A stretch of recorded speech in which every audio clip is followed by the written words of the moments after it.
Hi everyone, this is Iqlaq Hussain Isfahani, PhD scholar in Accounts and Finance. हमारा जो topic है, जो दो लेक्चर हमारे ऑलरेडी हुए हैं, ये हमारा थर्ड लेक्चर है। ठीक है, एडजस्टमेंट को आपने थॉरली समझना है, क्योंकि एडजस्टमेंट आपने प्रॉपर नहीं समझा तो आगे आप जो प्रॉब्लम सॉल्विंग है उसमें भी आप प्रॉपर नहीं कर सकोगे। इसके अलावा एग्ज़ाम में आप अच्छे ग्रेड्स नहीं ले सकते हो। उसके अलावा प्रोफेशनल कोई काम करने लगोगे तो उसमें भी आपकी बैलेंसिंग में थोड़ा सा प्रॉब्लम होगा।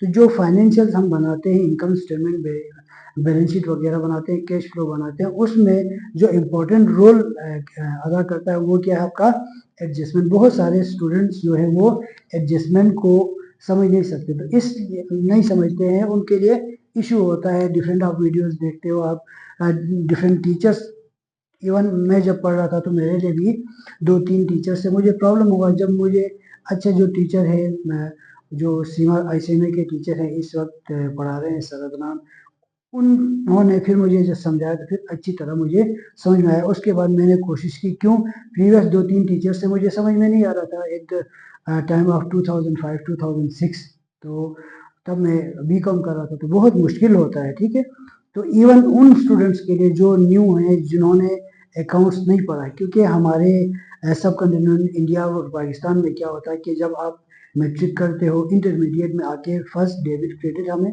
यहाँ सिखाया जाता है। आप फुली मैच्योर होते हैं, उसके बाद उससे पहले हमें नहीं पता होता है, तो उधर आके अचानक से सारी चीज़ें सामने आ रही होती हैं, वो सारी चीज़ें समझ में नहीं आता, तो थोड़ा प्रॉब्लम होता है। तो हमने क्या करना है, थारोली इसको समझना है। ठीक है, तो इसमें क्या हमारे पास प्री पेमेंट्स हैं। ठीक है, प्रीपेड एक्सपेंसेस क्या होते हैं, अर्न रेवेन्यू क्या होते हैं, एक्रूड रेवेन्यू और एक्रूड एक्सपेंसेस। ठीक है, जैसे हमने डिस्कस किया था पिछले प्रीवियस उसको भी लेक्चर में भी, हमने प्री पेमेंट्स मीन्स या तो आपने एडवांस दिया है या तो किसी ने आपको एडवांस दिया है। एक तो ये आ गया, दूसरा है एक्रूड। एक्रूड का मतलब ये है लेट, या तो आपने लेट किया या किसी ने आपको लेट किया। तो ये टोटली दो चीज़ें हैं एडजस्टमेंट में, इसको आपने थॉरली समझना। तो हम स्टार्ट करते हैं अपना लेक्चर जो एक्रूअल का, तो उसको हम प्रॉपर कैलकुलेट करते हैं, समझते हैं। ठीक है, इससे पहले हमने एडजस्टमेंट की थ्योरी डिस्कस की थी, और हमने जो एडजस्टिंग एंट्री की टाइप है उसकी प्री पेमेंट हमने डिस्कस की थी। अब हम क्या करें, एक्रूअल पे आ रहे हैं। ठीक है, एक्रूअल्स में हमारे पास क्या है, एक एक्रूड रेवेन्यू है। एक्रूड रेवेन्यू का मतलब है एक्चुअल एक्रूड, लफ्ज एक्रूड का कोई अपना मकसद नहीं है, ये आपका प्रीफिक्स है। ठीक है, प्रीफिक्स, इसका मतलब क्या है, लेट।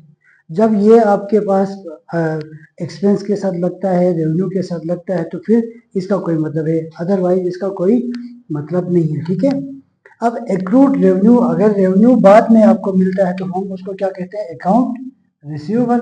इसी तरह एक्रूड एक्सपेंसेस, एक्सपेंसेस को हमने बाद में पे करना है, तो क्या हमारा अकाउंट पेबल।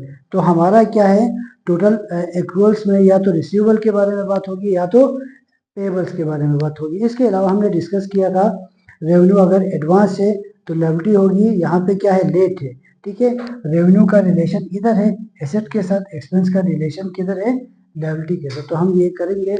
तो फर्स्ट बता रहा है कि कमीशन इनकम हमें गिवन है, कितने ट्रायल बैलेंस में कमीशन इनकम हमें क्या गिवन है, 18,000, और बता रहा है commission income is earn but not received.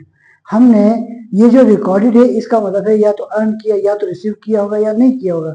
Recorded है, ये अनरिकॉर्डेड डेटा, जो एडिशनल इंफॉर्मेशन होता है वो क्या है, अनरिकॉर्डेड होता है, वो आपका रिकॉर्डेड होता है। ठीक है, अब ये बता रहा है कि हमने 6,000 रिसीव किए हैं। ठीक है, तो ये जो भी ये है, ये भी तो हमने रिसीव किए होंगे, तो फर्दर हम रिसीव करेंगे तो हमारे पास क्या आ जाएगा, 6,008 हो जाएगा। ठीक है, हमारा रेवेन्यू बढ़ के 24,000 हो जाएगा, तो इधर भी हमारा 24,000 होगा। ठीक है, तो CD हमारे पास कितना आएगा, 24,000, और आपके पास ब्रॉड डाउन कितना आएगा, 24,000।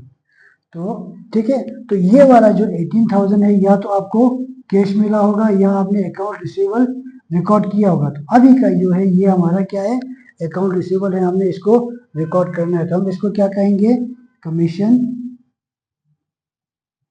Commission receivable. ठीक है, हमने कमीशन की मद में कितने पैसे लेने हैं, 6,000 रुपीज़ हमें मिलने वाले हैं, तो हमने इसकी एडजस्टिंग एंट्री पास की थी। ठीक है, तो एडजस्टिंग एंट्री क्या पास होगी, डेबिट में हमने क्या किया, कमीशन रिसीवेबल या अकाउंट रिसीवेबल कर सकते हो, अकाउंट रिसीवेबल या कमीशन आप रिसीवेबल कर सकते हो 6000 से, ठीक है। और क्रेडिट क्या हो हमारा, कमीशन इनकम, रेवेन्यू हमारा इंक्रीज हुआ है, कमीशन रेवेन्यू या कमीशन इनकम को हमने क्या करना है, क्रेडिट करना है, ठीक है। तो ये हमारी एडजस्टिंग एंट्री पास हो गई। नेक्स्ट हमारे पास एक्सपेंसेस।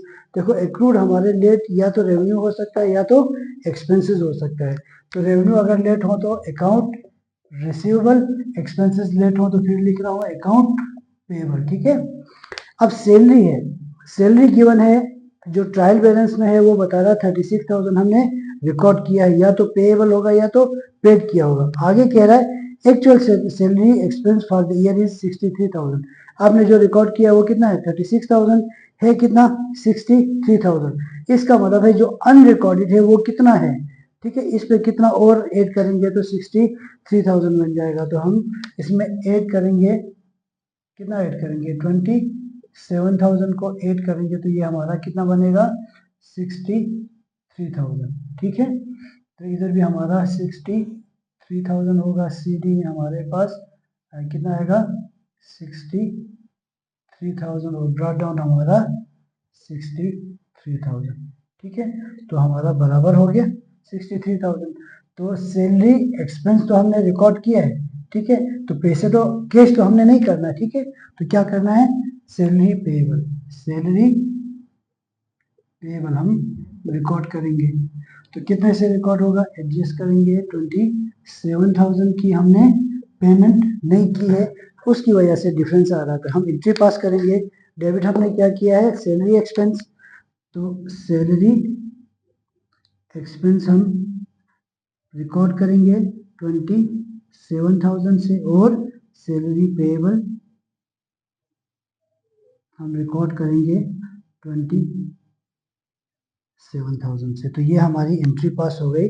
तो ये हमारे पास हमने कवर अप किया है प्री पेमेंट्स को भी और एक्रूअल्स को भी, ये बेसिक है। और जितने भी एंट्रीज हैं इसी से होंगी, इससे या तो प्री पेमेंट एक्रूअल, इससे बाहर कोई एंट्री आपकी नहीं होती है, ठीक है।